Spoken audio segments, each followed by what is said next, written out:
Hello, good morning. Rich and Kathy here on the homestead. Today we are here waiting for the garage doors to be installed. Pretty exciting day for us.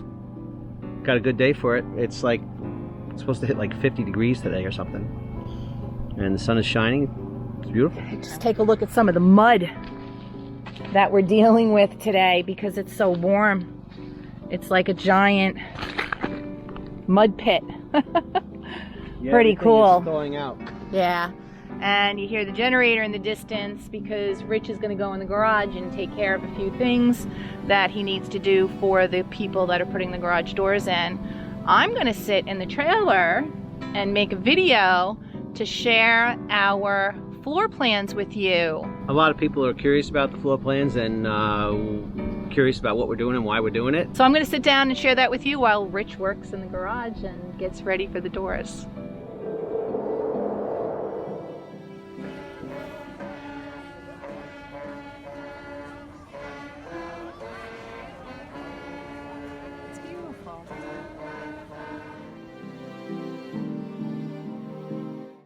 I've always known that I wanted to live in an earth-sheltered house someday, and I've been researching different types of earth-sheltered houses for years. I've read many different books in my research and went through many different designs before I finally settled on purchasing a kit from Formworks Building Inc. When you purchase a kit from Formworks Building Inc., that includes one set of custom-designed, engineer-stamped blueprints. Once we were ready to get started with the process, we made a deposit, and then we personally worked with them to design a house that fit not only all our needs and requirements, but met New York State building code rules and regulations. So I thought I would share those blueprints and design thoughts with you today. We've literally been planning this house for 5 years, so there were a lot of changes made during that time. We were initially going to go with a smaller kit, 1,000 to 1,200 square feet, but that wouldn't have allowed us to have a second bathroom in the loft. So in the end, we ended up going with a larger dome size. So we started the process for the official blueprints in February 2021, and they took approximately 3.5 months to finalize and get stamped by a New York State approved engineer. There's a lot of back and forth, but the company is very accommodating and we are very happy with the final plans. The front is 32 feet wide and it's 34 feet deep. That's the general footprint, but we also added 2 tunnels. So this total square footage of our underground dome home will be 1,505 square feet, 1,505 square feet. With this size dome, with the 32 by 34 dome, we could have had a full second floor, but we chose to have sort of what I guess you could call a vaulted ceiling over the living room and dining room, and then a loft on the other side. It's a full open loft on the second floor, but because we added the 2 tunnels, we were able to add a bathroom to the second floor. With the smaller dome, we would not have been able to do that. So we have one 6x6 entry tunnel where the front door comes in, and then we added a 6x13 2-story tunnel for the utility mud laundry room on the first floor and to have a full bath on the second floor. So Rich and I designed the floor plan to allow for all living spaces to have access to the windows and exterior doors for that egress, so New York State would not have a problem. So that's one of the reasons this house is not truly underground, but instead earth sheltered. So instead of digging into a mountain and having the house underground like most people with exits only out the south side, we chose to put it at ground level and cover it with dirt so that we can have an exit out the north side on the first and the second floor and out the northwest side on the first floor. That's in addition to all the egress on the south side. Lots of ways for egress if necessary.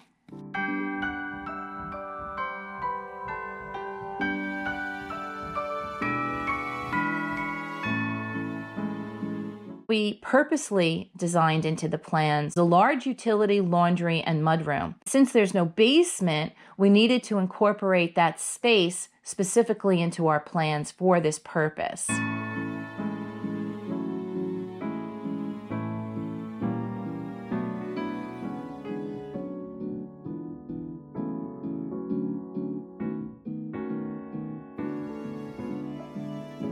So notice the kitchen.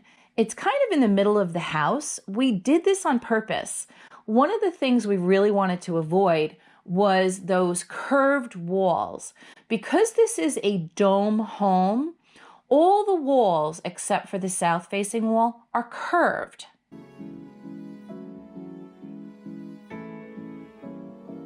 So what we chose to do instead was put the kitchen sort of in the middle of the house.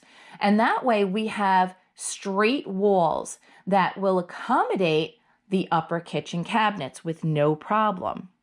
That also allowed us to keep an open concept because the kitchen itself has no windows. It's open with that countertop into the dining room and living room, which has all those south-facing windows from the first and the second floor to bring in light. So I'm sitting here inside the trailer, and the 2 garage door trucks just arrived. It is 3:07 p.m., so they're 2 hours and 7 minutes late.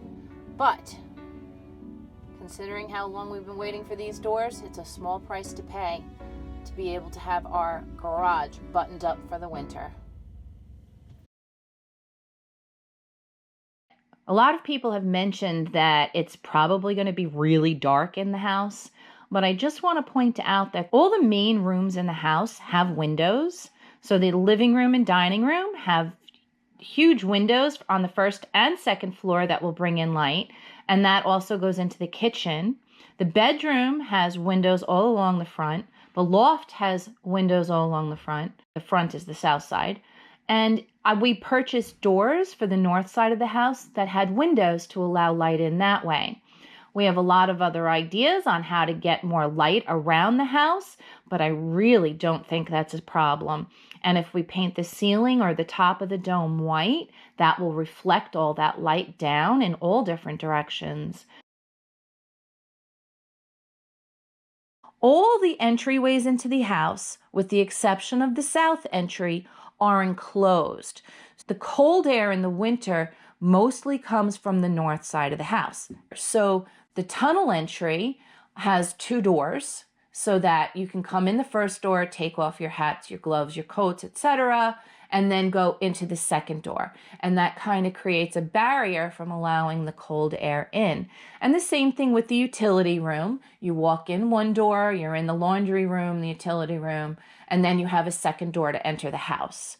And that's kind of will help keep the house more energy efficient. Also on the first floor is a large pantry. It's important to stay stocked up and store all the food we grow, hunt, fish, forage on the homestead, and that requires room for that storage. The master bedroom is also on the first floor because, again, we intend to grow old in this house and we wanted to be prepared for the day that we may not be able to get up and down those stairs. We have our own bathroom with a walk-in closet, something that neither Rich nor I has ever had before. So we're kind of excited to have that. Now, we know that that's the only bathroom on the first floor. We're aware that some people may not be able to go up and down the stairs to use that bathroom. So considering we've never had our own private bath before anyway, we're not really concerned about people having to use our bathroom if necessary. We also have a wood stove that we purchased. We actually purchased the smallest Vermont castings wood stove that they sell because we want to use it for heat. Even though we'll have propane heat in the house, that's a New York State code, we have to have a source of heat other than a wood stove. We believe that that wood stove will provide all the heat that we need. The wood stove will be sort of inserted into what will look like a regular fireplace. In our house in Bay Shore that we sold, we had a beautiful fireplace, and one of my favorite things was just decorating that for the holidays, the mantle, and I really wanted to have something similar to that in this house. So we plan on having what will look like a fireplace so that I'll have my mantle and I can do my holiday decorations year round and still have that wood stove in there for the heat. So the second floor is one giant loft, open to the lower level, looking down onto the living room and dining room. And on that loft, we're hoping to build in these little sleeping nooks with a pull-out trundle bed underneath. If it goes all as planned, we should be able to easily have 8 comfortable sleeping beds up there.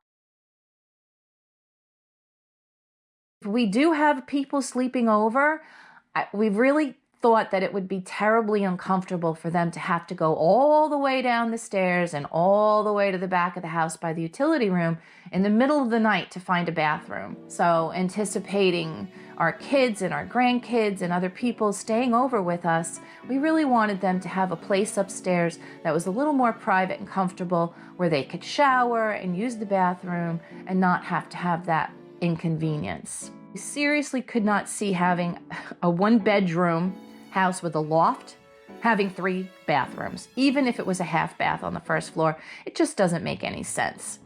So if anyone can't do the stairs, they could just use the master bath in our bedroom. The guest bath on the second floor is a full bath with a soaking tub. I really wanted that tub in the master bathroom, but it just wouldn't work. There's also a window in the second floor bathroom. That is the north egress on the second floor.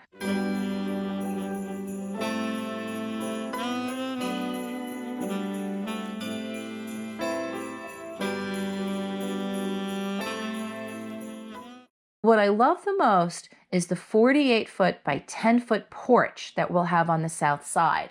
We needed to have the roof of this porch to be about 12 feet wide so that in the summer when the sun is higher in the sky, it blocks that sunlight from coming in the house and heating it up. This house is supposed to be very energy efficient, and having that sunlight come in the summer would make the house warm. In the winter, the roof is high enough because the sun is lower in the sky that the angle of the sun allows the sunlight in and it will help to warm us up. Really can't wait to see how this works out.